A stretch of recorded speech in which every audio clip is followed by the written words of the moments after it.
دياز عندها كرة من الطرف الأيسر يريد أن يمر هنا يتقدم أشليون. سيطرد أشليون إذا ما أشر له الحكم ببطاقة الصفراء الثانية، لأن عنده بطاقة صفراء. ما هو القرار يا سيد كريك باوسون؟ نعم يطرد، نعم كما كان متوقع تماما. ركلة ركنية تنفذ ترسل عالية، التغطية موجودة، الكرة بتعود، تصويبة قوية. الله يا أرنولد.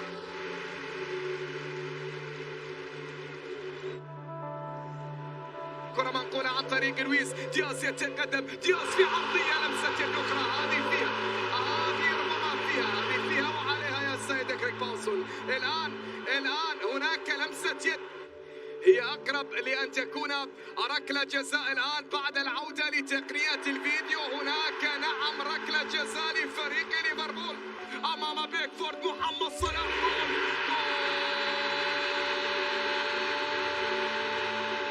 نعم يسجل محمد صلاح مثلما تعود ومثلما اعتاد في شباك فريق إيفرتون، يسجل ولا يحتفل. جوميز في محاولة تأتي تصويبة، الكرة بتعود عن طريق إليوت يحاول، إليوت في تصويبة. الله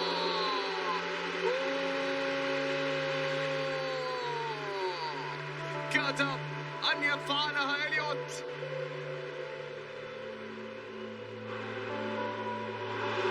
بينما راح داويد، راح نونيز، انطلق داروين، نونيز عنده كرة، نونيز ما زال، نونيز إلى الصلاح، هذه جول.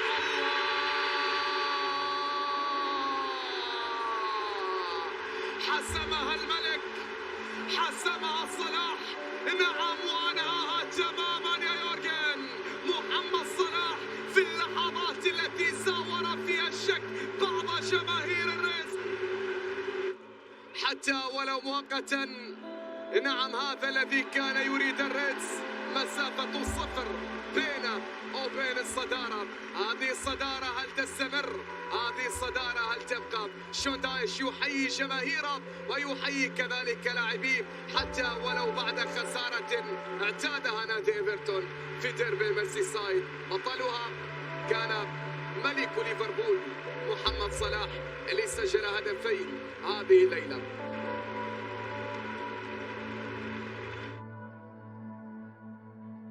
شرحك كله تمام، وبعد ما هتكون خلصت مجرد ما هتطلع بالسهم لفوق كده بتلاقي الايقونه او القائمه اللي كانت موجوده دي ظهرت. خلاص انت خلصت شرح وعملت كل حاجه. هتدوس هنا على توقف، مجرد ما دوست توقف هتلاقي الفيديو ظهر لك تحت وفتح لك برنامج حاجه كده زي المونتاج بس على بسيط، حاجه كده زي المونتاج على بسيط خالص.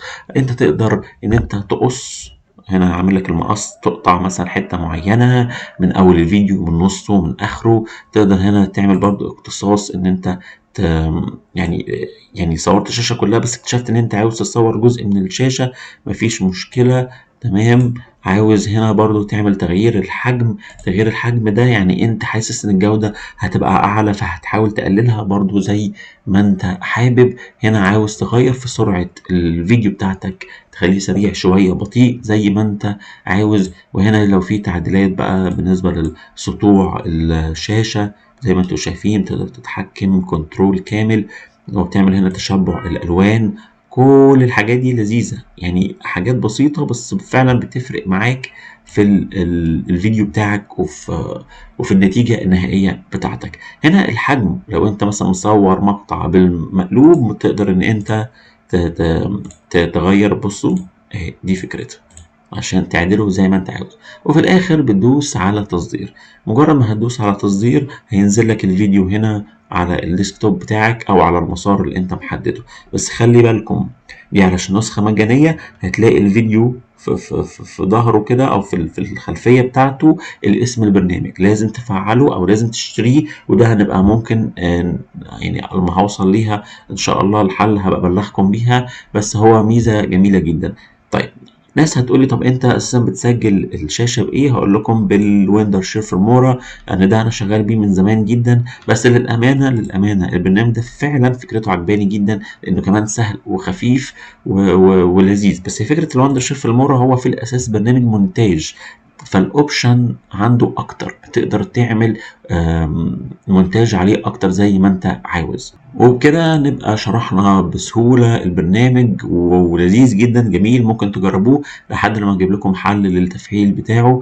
اتمنى تكون استفدتوا من الفيديو. لو عجبكم ما تنسوش تعملوا لايك، سبسكرايب للقناة، وشير للفيديو عشان يوصل لأكبر عدد من الناس. اشوفكم يا رب على خير قريب جدا. كان معاكم شغالي، ومع ألف سلامة.